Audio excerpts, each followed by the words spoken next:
The Lion King 2, Simba's Pride is an American animated direct-to-VHS sequel movie to The Lion King, if you didn't know. It was released October of 1998, which weren't like the last 3 direct-to-VHS movies also released in 1998 that I did. The film was later re-released on DVD, which changed the title from the Roman numeral 2 to the number 2 in 2004. Not sure why. The possibility for it was already talked about before the first Lion King even came out. For me as the director, what I did was I thought of, there's the first film that exists as a whole, and then I thought about the second film. What's a story that begins here but doesn't actually end at the end of the first film but ends at the end of the second film?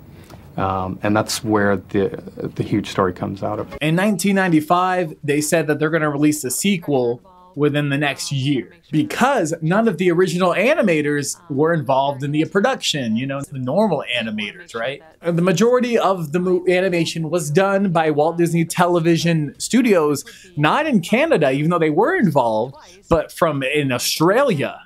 Well, the new Lion King movie was released today in Australia, going straight to video this time. And as Alberici reports, Hollywood had an awful lot of help from Australia on this particular production. To try and explain to people that everything they see was drawn by Australians, like all the animation, all the acting, all the backgrounds, was all done by just normal Australians in Australia. However, the storyboarding, pre-production work, that was done in Burbank.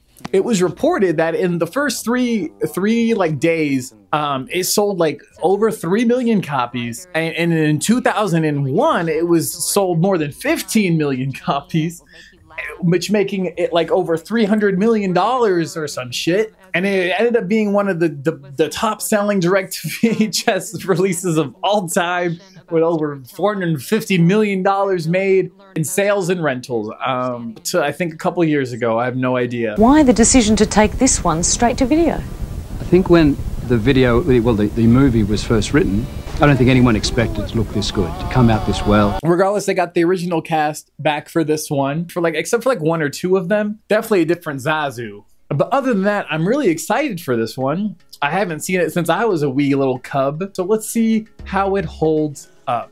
Open shot, giraffes, elephants, a bird, night.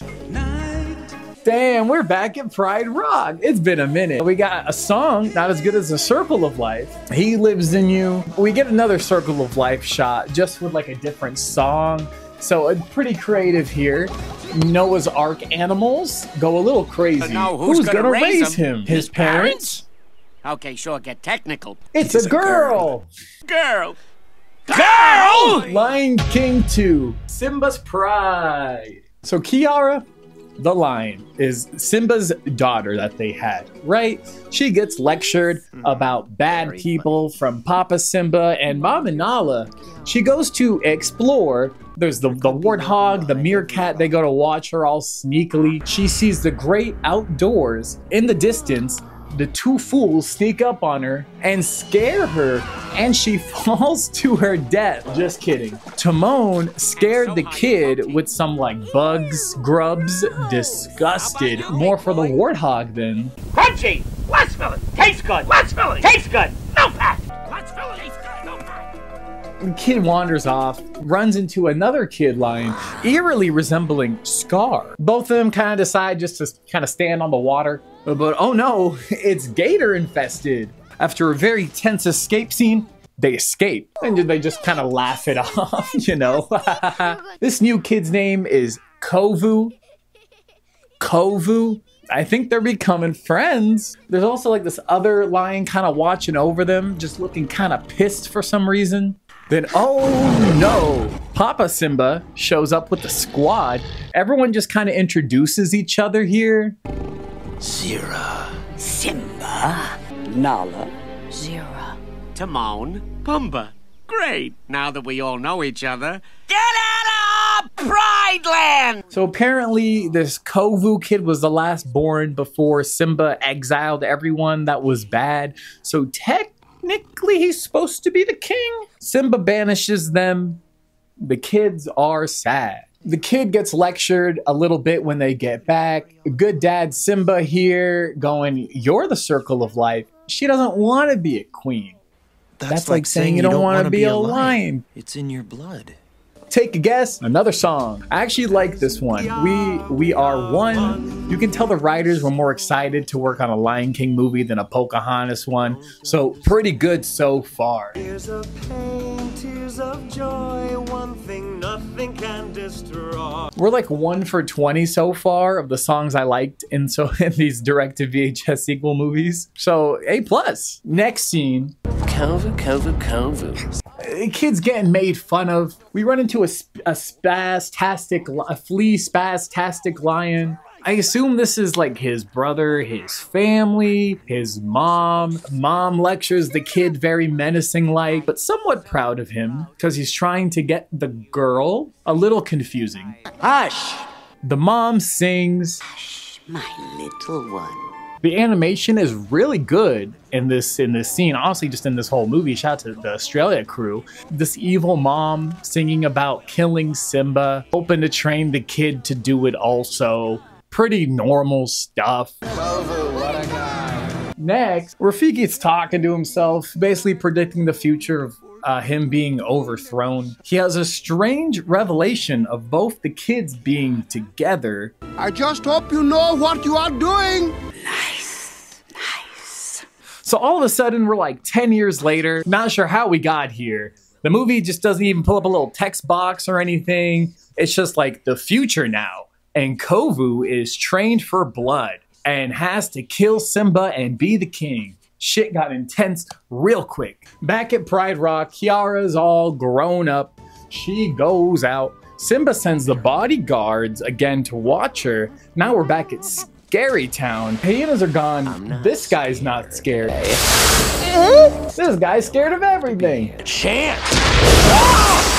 Back to the bodyguards, sneaking around, doing some impressive work hiding behind these trees. I also paused it on this scene to go to the restroom, and when I got back, I kind of just started staring at the lion's face for a second, so I'm gonna subject you to this.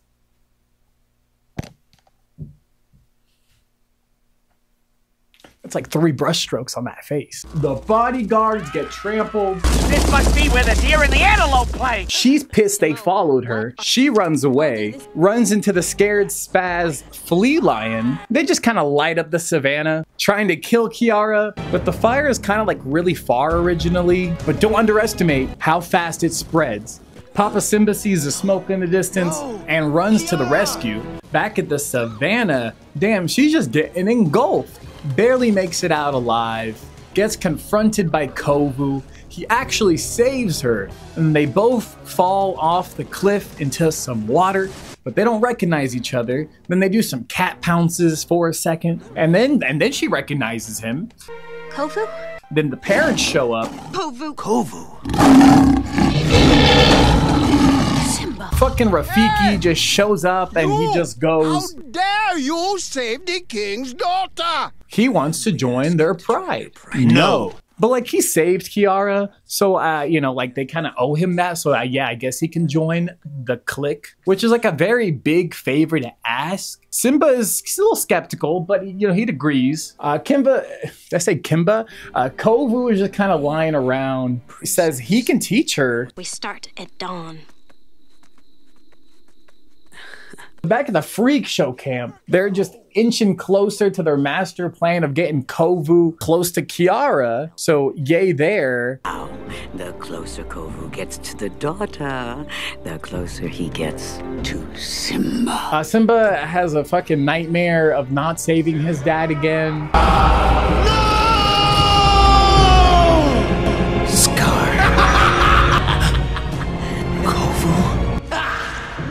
What a fucked up dream. Next scene, Kovu gets jump scared by the girl. I'm ready for my first lesson. He jumps the meerkat, scared him to death. He was just feasting. Hey, for once, we're not following you. Then he gets pecked. The bodyguards want the kids to roar to scare the birds away from the bugs. It worked, and a bird took the meerkat up into the sky. Run to the birds. They hide like in a rock crack, and these two basically are kissing. Ooh, now they're stargazing, talking about some lions they see in the sky. One of them looks like Scar, he says. Maybe there's a darkness in me too. We get another scenic scene of Simba and Nala looking at the stars. Always impressive there. He ponders. She tells him to get to know the kid. We get like a fucking mirror scene with the kids doing the same shit Simba and Nala were doing. Fucking Rafiki shows up again. He starts messing with Kovu. They follow the monkey. He takes them to Upendi. Cue song. It's just a song about them being in Upendi. Like, look at this shit. Look at these animals. Nothing of advancement happens in this song, so he kind of tortures them a little bit, kind of just dropping them leaf to leaf in some like water accident, drowning shit. Probably just a little tease, you know. They enjoy it. It ends kind of strange. They say goodnight to each other. What a day we just had today. They go their own way. Simba wants to finally get acquainted with the boy, kind of like a good stepdad, you know. The exiles are also watching from a distance. You know, they're kind of having thoughts that maybe he doesn't want to kill him now. Next scene, he's having thoughts about not wanting to kill Simba now. They go out to have a talk, and then you hear the freak show lions surround them. This seems a little outnumbered. Well done, Kovu. Just like we always plan. You! Now Simba feels betrayed. They attack.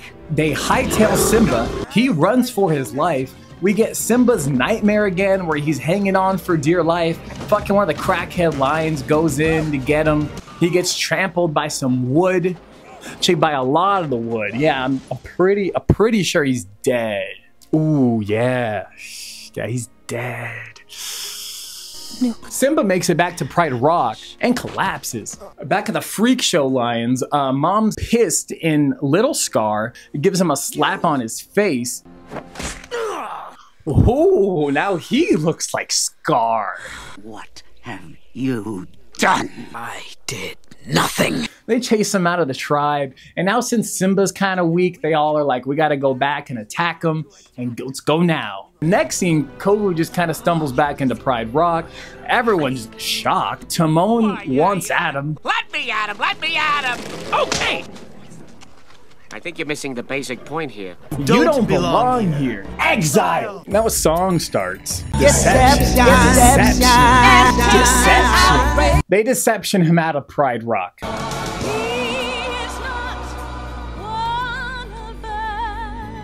They not like us. This song actually was really good too. I won't lie. Deception, disgrace, deception, disgrace, deception, disgrace. Simba says you can never see him again, but he loves me. I know he's following in Scar's paw prints. You will never be Mufasa. Ooh. She goes away to go find Kovu, sings a little song while she's at it too. This song's whatever. It's just thinking about how like the world they would create and how amazing it would be. Love will find a way. It's a duet, by the way, so they end up running to each other during the song, and they kind of like make up during it, so all is well, I guess. He gives her a lick. They agree to go back to Pride Rock instead of running away. The crackhead lions are inching closer to Pride Rock. The bodyguard is getting a fight about who was supposed to watch her. You were gonna watch her! You were gonna watch her! Watch this! Oh! Fatty, fat! Fucking Zazu bird flies in saying, war is coming. Fucking war. War! Now we're just like in a battle scene all of a sudden. Attack! Bloodshed everywhere. Timon and Pumbaa thinking about getting a new motto. I thought our motto was Hakuna Matata. Pumbaa, stop living in the past. The moms get into a cat fight. Timon uses Pumbaa's ass as a fart weapon. The showdown between the parents go down. But oh no, the kids stop it. Daddy, this has to stop. Basically, Kiara does a motivational speech about how they are no different than us. What difference do you see? Look at them. They are us. Then he's like, you right. And the others love that speech and decide not to attack anymore. But the freak mom wants to fight, but everyone is against her now. So she attacks the king. The daughter jumps in the way. They fall down a cliff. Simba follows. These movies just have a lot of lines hanging for dear life from these cliffs with just impending doom below now, huh? It's like the 4th time this has happened. I don't know, they're like trying to save her, but she's still trying to fight back. Like, bro, at this point, just give up. I'll help you. She dies. Oh well, I mean, she tried. Let's go home. All of us. I guess we kind of just forgot about her now, like 30 seconds later. We go to the top of Pride Rock and growl for a little bit. Big happy family. James Earl Jones speaks from the heavens above. Well done. Pan out. We are the one. The end. And that's Lion King 2, Simba's Pride. What a movie. Also, during like the end credit scene, would you look at that? It was the Canada studio. They were involved. I will say they have had some improvements. Overall, this was the best one so far. It felt like a proper movie, a good sequel. The songs were good for the most part. Zira is sleek. She's a mature woman, you know, which lends perfectly to a feline. The qualities of a Disney villain or a villainess is that they're mean. They have a reason for being mean. I mean, not much to complain here. They did have some similarities between like the first movie. It just seems like a lot of rehashing and retelling of the same story. I guess that's a negative, but yeah, I mean, I fuck with it. So some fun facts about the movie. The CEO at the time, Michael Eisner, he urged for Kovu's relationship to Scar to be changed during production as like being Scar's son would have made him Kiara's cousin. That's just a little fucking weird. Basically, the movie just kind of gradually became like just a variation of like Shakespeare's Romeo and Juliet, you know? So I don't know what Disney was just feeling in 1998 with just the Shakespeare influence. I don't know, one of the guys who worked on the film said the difference is that you understand the position of the parents in this film a way you never did in a Shakespeare play, which I don't know if that is accurate.